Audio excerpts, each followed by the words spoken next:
Hello Year 10, welcome to the week beginning the 6th of July. This week we are focusing again on language paper 1, questions 1 to 4.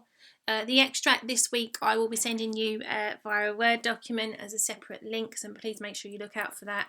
And it's from The Scarlet Plague by Jack London, which is set in 2073 but was written and published in 1912. Just pause the video and remind yourselves of the 4 objectives for this exam.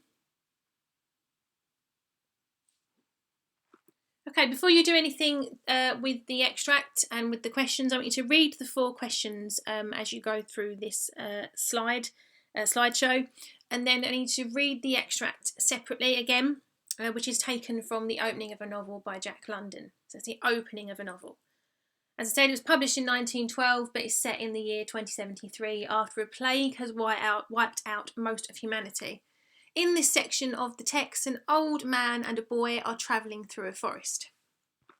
So, before you need to do anything with the extract, you need to think about the 4 devices we always tell you to analyse. So, clap for meaning. So, clap is context, when and where is it happening? Okay, so think about the time frame about when it was published versus when it was set. Language, as you read, begin to identify interesting devices and their effects. So thinking about language devices, all of the extracts you'll be given in any exam will have many devices you can analyse. Audience, who is it for? Any particular gender, age, class? Purpose as well. Why has it been written? What is the form? What is the function of the text? So clap. Context, language, audience, purpose. So you need to think about those 4 things when you read any language extract in any language paper.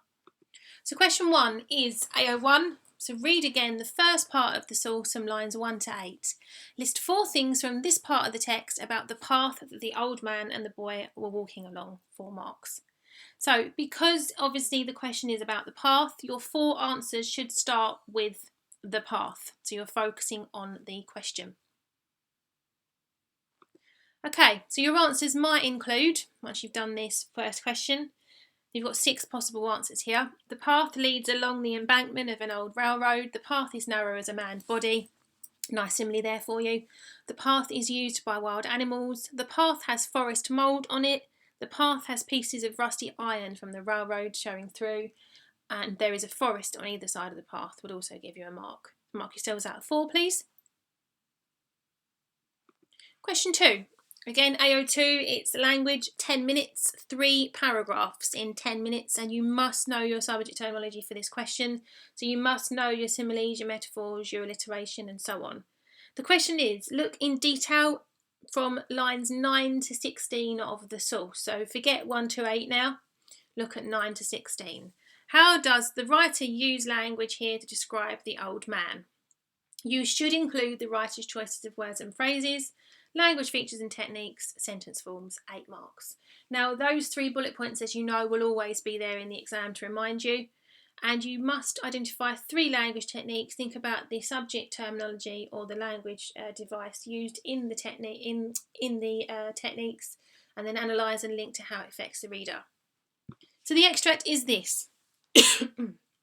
An old man and a boy travel along this runway.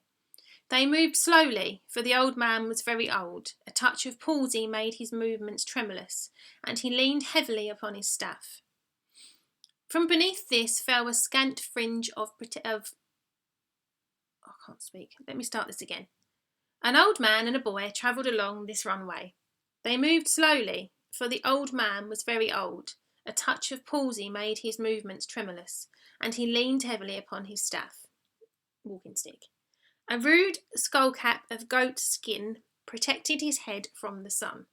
From beneath this fell a scant fringe of stained and dirty white hair. A visor, ingeniously made from a large leaf, shielded his eyes, and from under this he peered at the way of his feet on the trail. His beard, which should have been snow white but which showed the same weather wear and camp stain as his hair, fell nearly to his waist in a great tangled mass. About his chest and shoulders hung a single mangy garment of goatskin. His arms and legs, withered and skinny, betokened extreme age, as well as did their sunburn and scars and scratches betoken long years of exposure to the elements. Okay, question 2, just a few tips. Please avoid generalised comments, such as the ones on the screen, draws the reader in, makes the reader want to read on, etc. They can be made to sound pretty elaborate, but actually they don't say anything at all. You're not fooling anyone, they're not specific enough.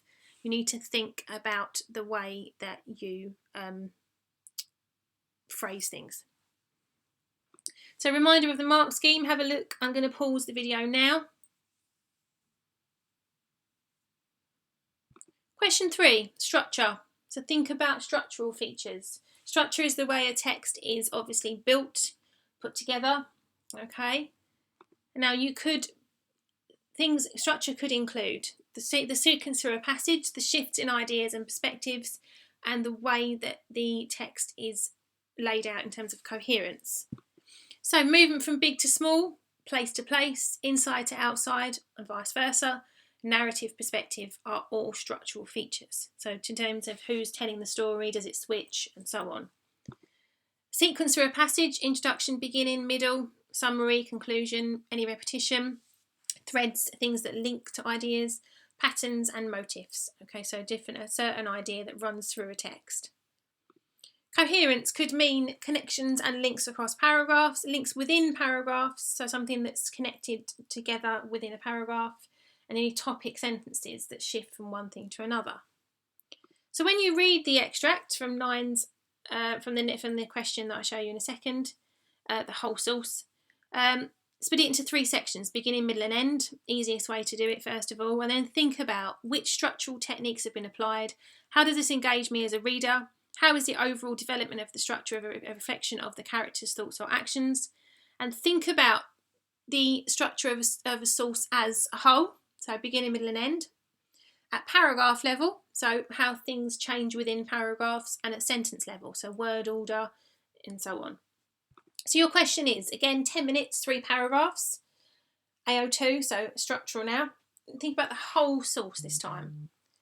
This text is taken from the opening of a novel, as you know. And the question is, how is the text structured to gain and hold the reader's interest? And you'll always have these 3 bullet points. What the writer focuses your attention on at the beginning, how and why the writer changes focus, and any other structural features that interest you, 8 marks. So just pause the screen and have a look at the 4 things you need to think of for each paragraph. So these 4 things are for each paragraph, not just your whole answer in full.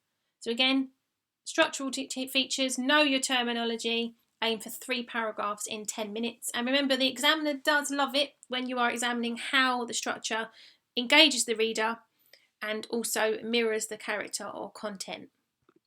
Again, pause the video for the mark scheme. And then just a few final reminders. Think about the structure in terms of who is telling the story, what perspective is it from?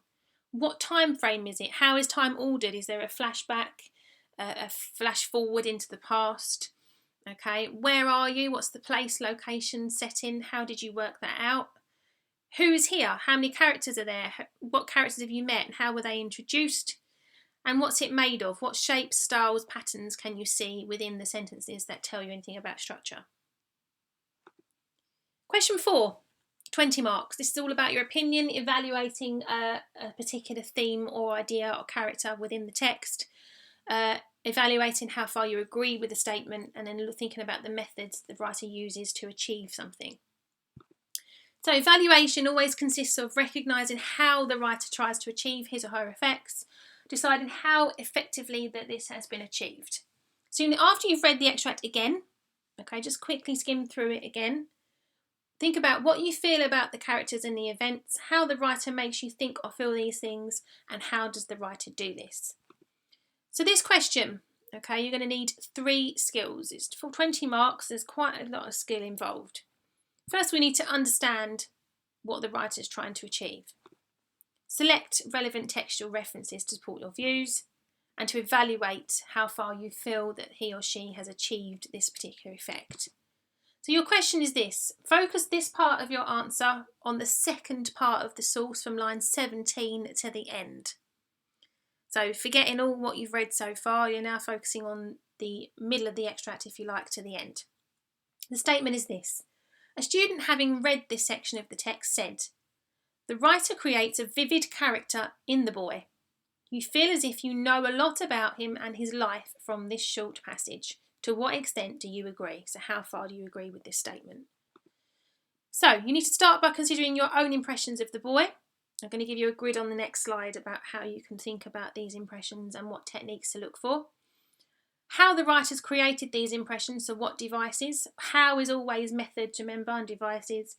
And some quotations from the text to support your opinions, obviously, for each device you analyse. So there's a plan on the slide in front of you. You can edit this, obviously, this document with the PowerPoint link that I've also given you on Teams. I do advise that you plan briefly your answer. So think about the techniques, the language techniques, the keywords, sentence types, dialogue, structural choices, punctuation, explicit and implicit info. So obvious ideas and underlying techniques, and the tone. And you need to follow this structure. It's for each paragraph, 4 paragraphs. So point and evidence, so make your point, find your quote, the links to the question. Explain what your reflection is of the character or the boy. Expand on the writer's method, so how does the writer's methods communicate this interpretation? What's the effect? And can you offer an alternative or additional interpretation from this quote? So this could also suggest this. This also gives the impression of this. So writing up your answer, you need to write up an introduction that states whether you agree or disagree with the statement. And then you need to write up 4 paragraphs using PEED, okay, giving your impression about 1 or 2 methods the writers use to create a vivid character in the boy. So 20 to 25 minutes, okay, with 4 good detailed paragraphs evaluating the question. And there is the mark scheme. Try to get 11 to 15, clear, relevant. Okay, so offering examples from the text, explaining your views, clearly explaining the effects of the writer's choices of language and structure, and some quotations to validate or justify your views. Okay, if you need anything, if you've got any questions about any of this, please message me on the chat on Teams. I will always answer. Okay. Please, as always, as well, remember to use a Word document and upload the Word document onto Teams that way, please. No screenshots from any social media apps. Otherwise, I will see you again next week. Take care. Bye-bye.